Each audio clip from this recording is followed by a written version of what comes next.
भिलाई। भिलाई के नाम आते ही जहन में भिलाई स्टील प्लांट और एजुकेशन हब की बात याद आती है। एजुकेशन हब इसलिए भी कहते हैं क्योंकि यहाँ पे इंजीनियर और डॉक्टर प्रोडक्शन की तरह निकलते हैं,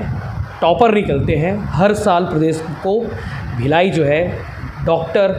इंजीनियर, टॉपर देता है। ये टॉपर देने वाले लोग कौन होते हैं, इस पर कोई बात नहीं करता, उस इंस्टीट्यूट की कहानी को याद नहीं करता। तो भिलाई टाइम्स अब शुरुआत कर चुका है उन कहानियों को लेकर आने की जिन्होंने एजुकेशन हब बनाया है, जिनके दम पर आज हम कह सकते हैं कि हम एजुकेशन हब भिलाई में हैं। तो मेरे साथ आज जो शख्स मौजूद है, रंजीत कुमार सर, गोल इंस्टीट्यूट के डायरेक्टर हैं, और इनका एक प्रयास है कि जो बच्चे भिलाई से बाहर जा रहे हैं, दुर्ग से बाहर जा रहे हैं पढ़ने के लिए, उन बच्चों को रोकना, उन बच्चों को कोटा जैसी सुविधा देना, उन बच्चों को पुणे और बेंगलुरु जैसी और इंदौर जैसी सुविधा देना। जो सुविधाएं उनको वहाँ मिलती है वो सुविधाएं अब हमारे भिलाई में मिलने वाली है। गोल इंस्टीट्यूट रिसाली में नई बिल्डिंग तैयार हो चुकी है, नया कैंपस तैयार हो चुका है उन बच्चों को रोकने के लिए जो बच्चे मेडिकल और इंजीनियरिंग की पढ़ाई करने के लिए बाहर जाते हैं। तो हमारे देर नहीं करते, सीधे बात करते हैं। सर, आपका प्रयास तो बहुत अच्छा है, क्योंकि जो बच्चे माइग्रेट हो रहे हैं, कोटा जा रहे हैं बच्चे, पुणे जा रहे हैं, बाहर पढ़ाई करने जा रहे हैं, उनको रोकने के लिए ये कॉन्सेप्ट कहाँ से है? आपको कैसे लगा कि बच्चे लगातार जा रहे हैं? सबसे पहले तो सर आपकी भिलाई टाइम्स को मैं थैंक्स करना चाहूँगा क्योंकि आज आपने इस तरीके का इंटरव्यू आपने तैयार कर रहे हैं और इसमें हमें आप पार्टिसिपेट कर रहे हैं। तो मैं आपको बताना चाहूँगा क्योंकि सर आप लोगों का भी पहल है जो आप भिलाई को एजुकेशन हब बनाने की बातें जो कर रहे हैं, और पहले से भी ये भिलाई हब के नाम से जाना जा रहा है। तो मेरा एक विचार इस पे देना चाहूँगा, चूँकि भिलाई में कई सारे एजुकेशंस प्राप्त हो रहे हैं, जैसे कि यहाँ पे कोचिंग संस्थान तो हैं ही, साथ में यूनिवर्सिटीज़ भी हैं, तो बड़ी बड़ी संस्थानें हैं यहाँ पे। तो क्यों ना हम भिलाई के बारे में हम सभी लोगों को हम प्रॉपर वे पे बताएं और ये जानकारी दें। चूँकि मैं एक कोचिंग फील्ड से मैं बिलोंग करता हूँ और गोल इंस्टीट्यूट मेरा इंस्टीट्यूट का नाम है, और इस संस्थान का मैं डायरेक्टरशिप पे मैं बैठा हुआ हूँ। तो मेरा एक मानना है कि जो हमारे छत्तीसगढ़ के जो बच्चे हैं और इन बच्चों का जो थिंग्स है, जो सोच है, और उस सोच को आगे जो ले जाना चाहता है, जो शिक्षा के माध्यम से आगे ले जाना चाहता है, वही उसका एक प्राव होता है। तो उस प्राव को हम लोगों ने एक सही दिशा देने की सोच में जब हम आए, तो मुझे ऐसा लगा कि कई सारे ऐसे बच्चे हैं जो छत्तीसगढ़ से छत्तीसगढ़ की भिलाई में उनकी सही व्यवस्था न होने के कारण वो छत्तीसगढ़ को छोड़ करके, भिलाई को छोड़ करके और वो बाहर की तरफ मूव करने लगे, माइग्रेशन करने लगे। मैं इसी व्यवस्था को देखते हुए और इसी करीब को समझते हुए हमने मेडिकल और इंजीनियरिंग की जो कोचिंग देते आ रहे थे, इनमें एक व्यवस्था देने का काम किया, जहाँ पे मुझे लगा क्योंकि स्टूडेंट्स को एक अच्छे फैकल्टीज़ के साथ साथ एक अच्छा इन्वायरमेंट की रिक्वायरमेंट है, इनके साथ साथ एक इंफ्रास्ट्रक्चर की रिक्वायरमेंट है, और उस इंफ्रास्ट्रक्चर को तैयार करने के बीच में हमारे बीच एक सपना जैसा चीज़ें तैयार होने लगे, और उस कारण से आज 18,000 स्क्वायर फीट कंस्ट्रक्टिव एरिया तैयार किया गया है गोल इंस्टीट्यूट के माध्यम से, जहाँ पे बच्चे के लिए क्लासरूम की अच्छी व्यवस्था दी गई है, और इसके साथ साथ एक कंसाइज रूम दिया गया है जहाँ पे 40 बच्चे से ज़्यादा का स्पेस नहीं उनको दिया गया है, जहाँ इंटरेक्शन टीचर्स और बच्चों के बीच में आई कैचिंग पे उनकी क्लासेस कंडक्ट कराई जा सकती है, उनकी जो प्रॉब्लम है उन प्रॉब्लम को सॉर्ट किया जा सकता है। इनके साथ साथ उनकी जो स्टडी मटेरियल है, उन स्टडी मटेरियल को भी अपडेट वर्जन पे हम लोगों ने इस समय तैयार करके दिया है, और इसके साथ में जब बच्चों के पास डाउट्स आते हैं, उन डाउट के लिए भी डाउट काउंटर की व्यवस्था दी गई है, अलग से चैम्बर तैयार हम लोगों ने किया है। और इसके साथ अगर बच्चे को रहने की, जैसे कई सारे बच्चे हैं जो रूरल बेल्ट से आते हैं, अदर सिटीज़ से आते हैं, उनको हॉस्टल की फैसिलिटीज़ की रिक्वायरमेंट होते हैं, तो वो हॉस्टल की भी फैसिलिटीज़ हम लोगों ने प्रोवाइड किया है, जहाँ पे एक अच्छी स्टडी वो कर सकता है। चूँकि हम लोग एक ट्यूटर होते हैं, एक ट्रेनर तक ही अपने क्लासरूम में उनको देख पा रहे होते हैं, इसके बाद सारी एक्टिविटीज़ बच्चों का हो जाता है जो रूम पर जाने के बाद उनको कंप्लीट करना होता है। उसके लिए भी हम लोगों ने हॉस्टल की एक व्यवस्था दिया है, जो अच्छी व्यवस्था दिया है, जहाँ पर फूडिंग की अच्छी व्यवस्था दिया गया है। इसके के साथ साथ उनकी स्टडी के लिए, उनके लाइब्रेरी के लिए एक अलग से हमने चैम्बर तैयार किया है, जहाँ पे एक बच्चे दूसरे बच्चे को बिना देखे अपने स्टडी को कंटिन्यूअसली कर सकता है। उनकी लाइटिंग की व्यवस्था इंडिविजुअल किया गया है, और इनके साथ साथ ये भी दिया गया है कि केयरिंग सिस्टम सबसे बड़ी बात होता है। केयर सिस्टम का जो पार्ट होता है किसी भी संस्थान के लिए एक बहुत बड़ा पार्ट होता है, और वहाँ पे मैं कहना चाहूँगा कि केयर सिस्टम अपने गोल का आज के डेट में काफ़ी बेहतर स्थिति में है, जिस कारण से सैकड़ों बच्चे एवरी ईयर डॉक्टर बन करके जा रहे हैं, नीट क्वालिफाई करके जा रहे हैं, और सैकड़ों बच्चे यहाँ से इंजीनियरिंग क्वालिफाई करके जा रहे हैं, जिसमें IIT खड़गपुर, IIT रुड़की तक बच्चे हमारे यहाँ से पहुँच रहे हैं, एम्स दिल्ली तक बच्चे यहाँ हमारे यहाँ से पहुँच रहे हैं। और इतने कम बच्चों में सबसे अच्छी बात मैं आपको बताना चाहूँगा अपने बारे में कि हमारे यहाँ बच्चे का क्राउड जो भी रहा है, उसी क्राउड में परसेंटेज रेशियो की अगर बात करेंगे in respect to other institute, तो मैं आज कह सकता हूँ कि अपने गोल संस्थान से कई सारे ऐसे बच्चे हैं जिनका लेवल बिल्कुल मीडियोकर होता है, उनका लेवल उस लेवल का नहीं बना हुआ क्वालिटी होता है, फिर भी वो बच्चे अपने हार्डवर्क के कारण और संस्थान की उसके पीछे उनकी कंट्रीब्यूशंस और उनका डेडिकेशंस के कारण, टीम डेडिकेशन के कारण ये सारी चीज़ें हो पा रहे हैं। मतलब ये कह सकते हैं कि गोल इंस्टीट्यूट में आ जाए तो उसको कहीं जाने की ज़रूरत नहीं है, उसकी पढ़ाई, मेस, हॉस्टल, लाइब्रेरी, पूरी सुविधाएँ आपको यहाँ एक ही कैंपस में मिल जाएगी। बिल्कुल कह सकते हैं आज के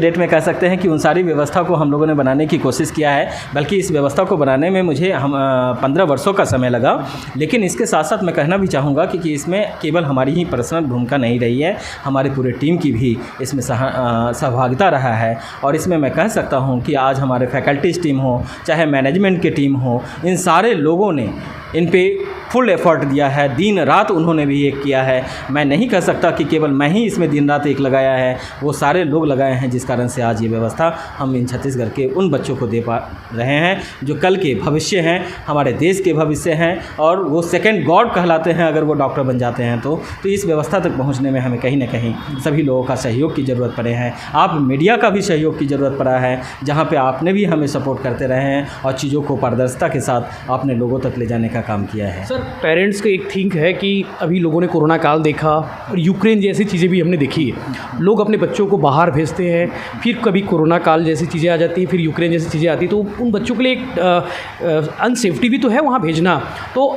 भिलाई में ही वो सब चीज़ें मिल जा रही, तो बाहर भेजने की ज़रूरत क्यों है? बिल्कुल, हम आज के डेट में ये भी कह सकते हैं कि हमारे छत्तीसगढ़ में कल के डेट में 200 सीट्स ही गवर्नमेंट कॉलेज के हुआ करते थे, आज तो थाउजेंड्स प्लस हमारे पास सीट्स आ चुके हैं। तो चूँकि बच्चे बढ़ रहे हैं, एस्पायरेंट्स बढ़ रहे हैं, कल के डेट में हमारे पास 6 लाख एस्पायरेंट्स ऑल इंडिया हुआ करता था, आज 16 लाख एस्पायरेंट्स हैं, तो 1% का ही रिजल्ट अभी इस समय बन रहे हैं। इस कारण से बच्चे का माइग्रेशन होना स्वाभाविक है, और जिस कारण से लोग अपने कंट्री को छोड़ के दूसरे कंट्री में जाके और वो कोर्स को कंप्लीट करने जाते हैं। तो उसकी परेशानियां, अगर यूक्रेन की बात करें तो यूक्रेन जैसी समस्या अगर आता है तो स्वाभाविक है कि उनकी पढ़ाई कहीं ना कहीं पेरेंट्स का कारण बनेगा, और पेरेंट्स इससे परेशान रहेंगे, पैसे भी जाएंगे उनका, और साथ में जो है उनकी कोर्स भी कंप्लीट नहीं हो पाएगा। तो मैं यहाँ पे कहना चाहूँगा उन छात्रों के लिए कि आपके लिए आपके ही प्रदेश में, आपके ही देश में अच्छी व्यवस्था दी गई है, आप अपने कंट्री से भी अपने कोर्स को कंप्लीट कर सकते हैं।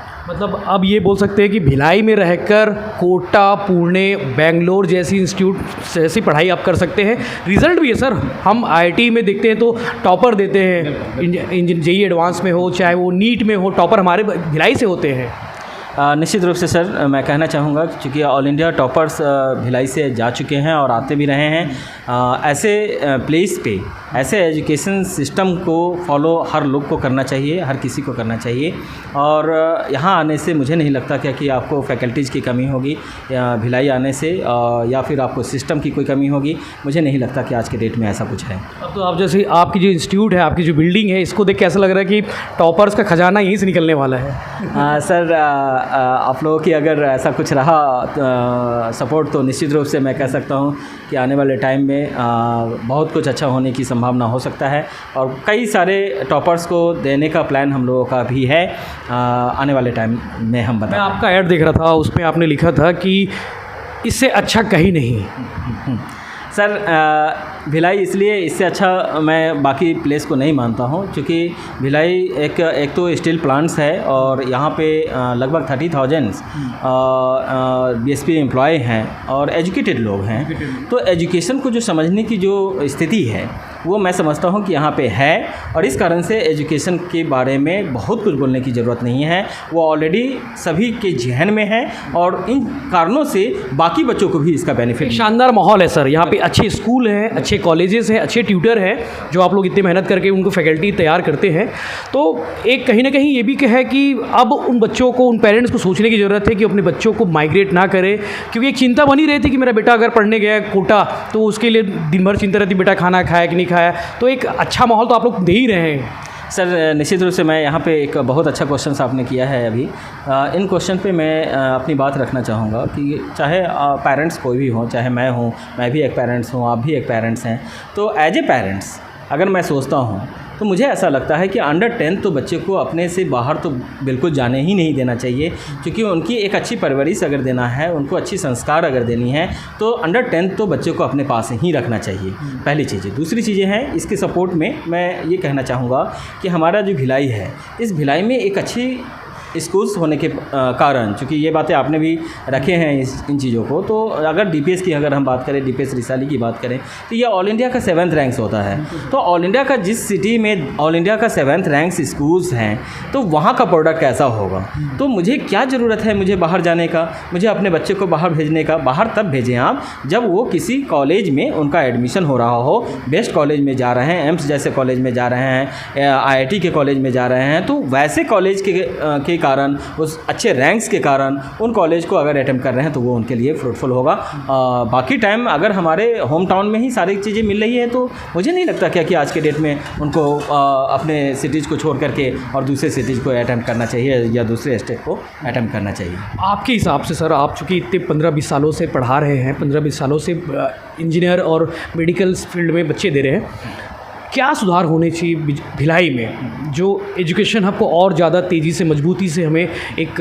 प्रदान करे? निश्चित रूप से मैं यहाँ पे कहना चाहूँगा कि एक शासन की जो व्यवस्था होती है, ये सबसे बड़ी व्यवस्था माना जाता है। आप शासन के द्वारा जो आप एंट्रेंस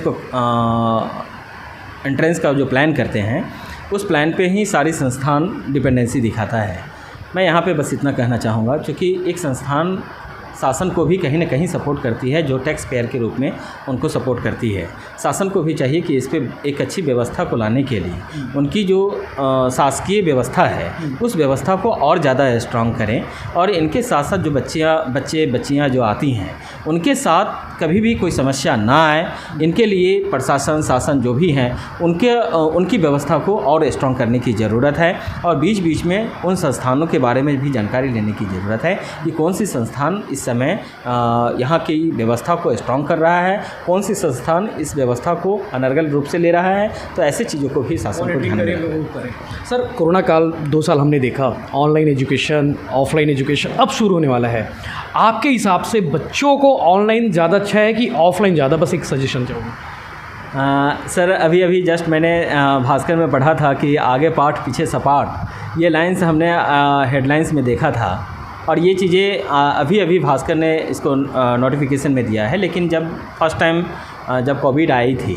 तो फर्स्ट टाइम की कोविड से ही ये एनालिसिस करने का हम लोगों को मौका मिल गया था। जो आई कांटेक्ट क्लास होता है सर, और जो लेंस कांटेक्ट क्लास होता है, काफ़ी डिफरेंसेस है सर। बच्चे का जो क्लासरूम का जो इन्वायरमेंट होते हैं और टीचर के साथ जो एंटरटेन कर रहे होते हैं, टीचर के साथ जो पढ़ाई कर रहे होते हैं, टीचर के साथ जो कॉन्सेप्ट क्लियर कर रहे होते हैं, और उसके साथ साथ बाकी बच्चों को भी वो देख रहे होते हैं कि हमसे आगे कौन सा बच्चा है। तो वो टॉपर्स लिस्ट में अपने आप को लाने के लिए एक अच्छी व्यवस्था होती है। और कोविड पीरियड में एजुकेशन को ठीक है कि उनको बैकफुट पे जाना पड़ा, लेकिन ये क्लियर हो गया है कि ऑनलाइन जो वैदिक कालों से जो शिक्षा नीति है, उस शिक्षा नीति को आज भी हम डिनाई नहीं कर सके, और आज भी वही शिक्षा नीति है, क्योंकि पैसों से हम शिक्षा को प्राप्त नहीं कर सकते, हम अपनी मेहनत से और ज्ञान से, डेडिकेशन से हम उन चीज़ों को हम प्राप्त कर सकते हैं। ऑफलाइन ज़्यादा बेस्ट है। तो यहाँ पे बस इतना ही कहूँगा कि ऑनलाइन से बच्चे को 2-3 तरीके का प्रॉब्लम आ सकता है, जैसे कि आई का प्रॉब्लम आ सकता है, लेजनेसेस आ सकते हैं, उनका अट्रैक्शन कम हो सकता है। लेकिन ये चीज़ें अगर ऑफलाइन में अगर बच्चा ले रहा होता है तो उनकी कॉन्स्टेंटली कंडीशंस अप्लाई रहता है, कॉन्सेंसस उनका लेवल हाई हाई रहता है, IQ लेवल उनका डेवलप्ड होता रहता है। तो मुझे ऐसा लगता है कि ऑनलाइन क्लासेस किसी भी बच्चों के लिए फ्रूटफुल नहीं है, खास करके उन टीनी एज के बच्चे, उन चाइल्डहुड के बच्चे जिन बच्चों को अभी बहुत कुछ सीखनी है, बहुत कुछ करनी है जीवन में। तो वैसे स्टूडेंट्स के लिए मुझे नहीं लगता कि आज के डेट में ऑनलाइन क्लासेस उनके लिए फ्रूटफुल है। ऑफलाइन हमेशा से उनके लिए बेनिफिशियल रहा है और आज भी है और आगे भी रहेगा। सर एक आखिरी सवाल आपसे, जो पेरेंट दुर्ग भिलाई में है, जो सोचते हैं कि मेरा बच्चा ये बन जाए, मेरा बच्चा आगे बढ़ के ये करे, उनके लिए आप क्या मैसेज देना चाहेंगे? क्योंकि एजुकेशन हब है, हमारे पास अच्छे टीचर हैं, हमारे पास अच्छी स्कूल है, हमारे पास अच्छे कॉलेजेस हैं, हमारे पास अच्छे कोचिंग हैं, उनको रोकने के लिए, उनको ठहरने के लिए आप क्या कहेंगे? देखिए, पेरेंट्स अगर हर पेरेंट्स अपने बच्चों को आगे बढ़ाना चाहते हैं, स्वाभाविक है, और ये होना भी चाहिए क्योंकि इससे हमारे देश की उन्नति होती है। शिक्षा नीति की अगर हम बात करें और इसके बारे में, अगर कई सारे ऐसे पेरेंट्स होते हैं जो अपने बच्चे को लोड देते हैं और उनको एक प्रेशर देते हैं, उनको कहते हैं कि आपको ये बनना है, डॉक्टर बनना है, आपको इंजीनियर बनना है, आपको IAS बनना है। तो IAS बनने के लिए या डॉक्टर बनने के लिए या फिर इंजीनियर बनने के लिए उनका एक बेस होना चाहिए। उस बेस को ध्यान में न रखते हुए और एक जस्ट उनके पास एक कमिटेड वर्क करवाना चाहते हैं और उनसे हो नहीं पा रहा होता है, तो मैं वैसे पेरेंट्स के लिए मैं कहना चाहूँगा कि आप अपने बच्चे को सबसे पहले जानें, समझें कि आपके बच्चे आज कौन से पोर्शंस पे ज़्यादा इंटरेस्ट ले रहा है, कौन से सब्जेक्ट पे ज़्यादा इंटरेस्ट ले रहा है। क्या वो प्ले में अगर आगे बढ़ना चाह रहा है तो प्ले में उसको आगे जाने दीजिए, एजुकेशन से आगे अगर बढ़ना चाह रहा है तो एजुकेशन की तरफ आगे जाने दीजिए, पॉलिटिशियंस में अगर वो आगे जाना चाहता है तो पॉलिटिशियंस में उनको जाने दीजिए। तो मैं यहाँ पे कहूँगा कि जो पेरेंट्स इस समय अगर अपने बच्चे को आगे बढ़ाना चाहते हैं तो पहले अपने बच्चे को एनालिसिस करें, बच्चे पे टाइम दें। अब वो अपने बच्चे पे टाइम देंगे नहीं तो बच्चे को समझेंगे नहीं और एक ट्यूटर के नाम पे उनको छोड़ दिया जाएगा। तो एक एज ए ट्यूटर हर बच्चों को एक जैसा ही देखता है और अच्छा ही देखता है, लेकिन उनके सामने एक चैलेंज बन जाता है कि हमारा बच्चा का लेवल है ही नहीं और मैं उसको IIT को कैसे करेक्ट कराऊँ। तो वो बच्चों के लिए और उन पेरेंट्स के लिए मैं स्पेशली हम अपने तरफ से बोलना चाहेंगे कि उन बच्चों को आप अपने लेवल पे एनालिसिस कीजिए, जस्टिफाई कीजिए और फिर उस बच्चे को उस लेवल तक ले जाने की कोशिश कीजिए जहाँ से उनका फाउंडेशन स्ट्रांग हो सकता है। और उनके ऊपर लोड बिल्कुल ना दें, उनको फ्रेंडली ट्रीटमेंट करें, ठीक है, उनके ऊपर कोई प्रेशर ना बनाएं, उनको बीटिंग ना करें। तो इन सारी चीज़ों को एज ए पेरेंट्स को समझना पड़ेगा और इनको सोचते हुए आगे बढ़ना होगा। तो ये थे रंजीत कुमार सर, जिन्होंने बात कही एजुकेशन हब की बेहतरी की बात कही, अपने इंस्टीट्यूट के बारे में बताया और उन पेरेंट्स के लिए भी वो सजेशन दिया कि जो बच्चों को चाहते हैं कि वो बाहर भेजकर पढ़ाई करें, लेकिन उनको ये भी नहीं मालूम कि भिलाई में ही अच्छे इंस्टीट्यूट हैं, अच्छे ट्यूटर हैं, अच्छे कोचिंग्स हैं, अच्छे एक माहौल है। क्योंकि भिलाई जो है अब तक इंजीनियरिंग के साथ साथ मेडिकल में भी टॉपर देता रहा है। आने वाले इतिहास पुराना है, हम 40 साल 30 साल पहले बात करें तो इस तरह के बाकी और भी कोचिंग इंस्टीट्यूट से हम बात करेंगे। हमारे भिलाई टाइम्स के कैंपस एक शो है,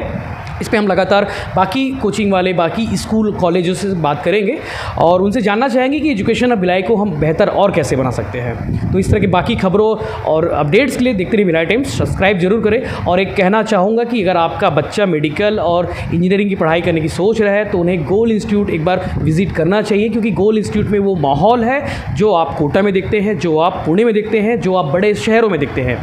शुक्रिया।